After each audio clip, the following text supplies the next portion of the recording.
Good morning, how the devil are you? Well, excellent, me too, thank you very much for asking.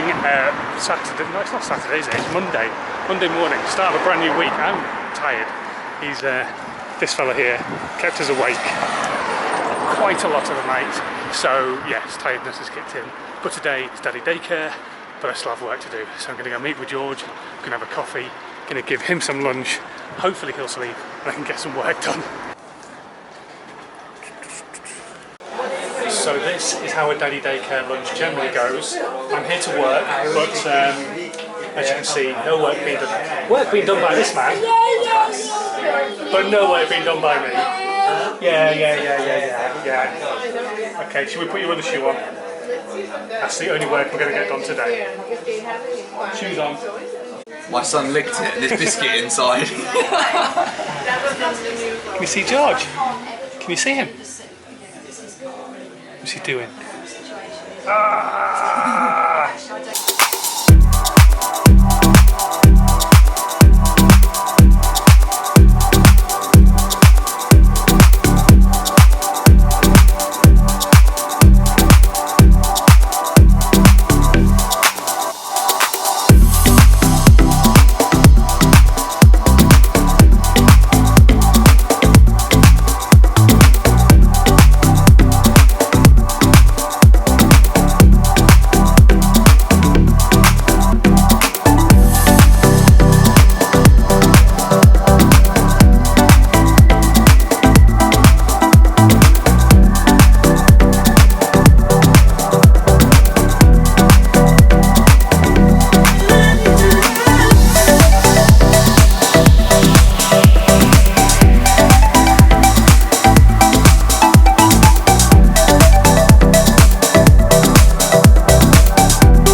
Morning, how the devil are you? Well, excellent, me too, thank you very much for asking. Early start today, hit the gym, and now I've come to an event that I'm going to in Andover, kind of Andover. It's in a place called Enham Alamein, which is on the outside of Andover, a place called the Enham Trust. Now the Enham Trust is kind of almost like the original Help for Heroes. They, many years ago, after World War I, created almost like a village for people who'd been injured during the World War I to live and have help with their injuries. So people who'd lost limbs and that kind of thing came to live here if they lived locally and they had the help that they needed.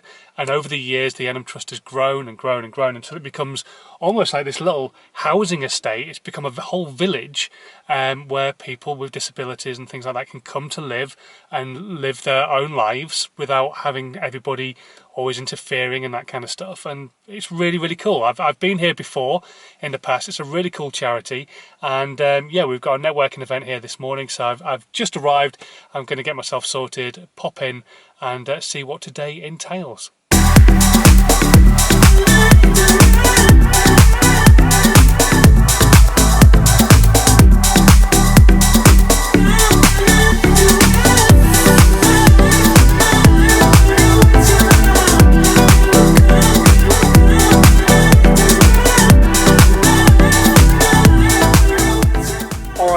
Had a really good morning at the networking event at the Enham Trust.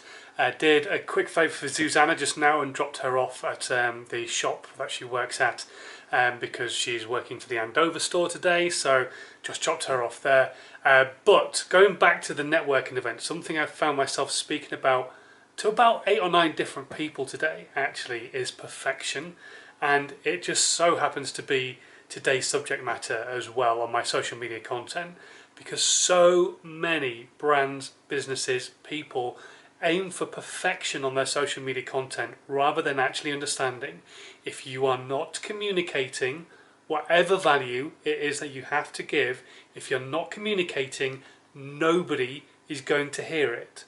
So if you are waiting for your content to be perfect, you will end up never putting it out, because what you will do is you'll sit there and you'll film something on your mobile phone and you'll go, that's not right, delete, start again.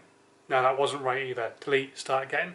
And you'll do it with photographs, for memes, you'll do it with audio, for podcasts, and you cannot get hung up on perfection, because that way you just end up not actually talking to your audience at all, because you start procrastinating over the perfect content as well, because you end up not being able to make it. So then you start going, well, if I can't make perfect content, I just won't bother even trying to do it. So you procrastinate over it, and so you end up in this really vicious circle of never putting anything out for anybody. Your competitors are doing it all the time, they're putting out regular content, and they get ahead of you.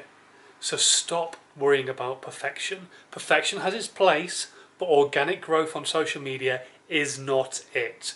Organic growth is for you just to start communicating the value that you have to give to your audience. Perfection comes into something completely different. It's a total different kettle of fish, and we won't worry about that right now.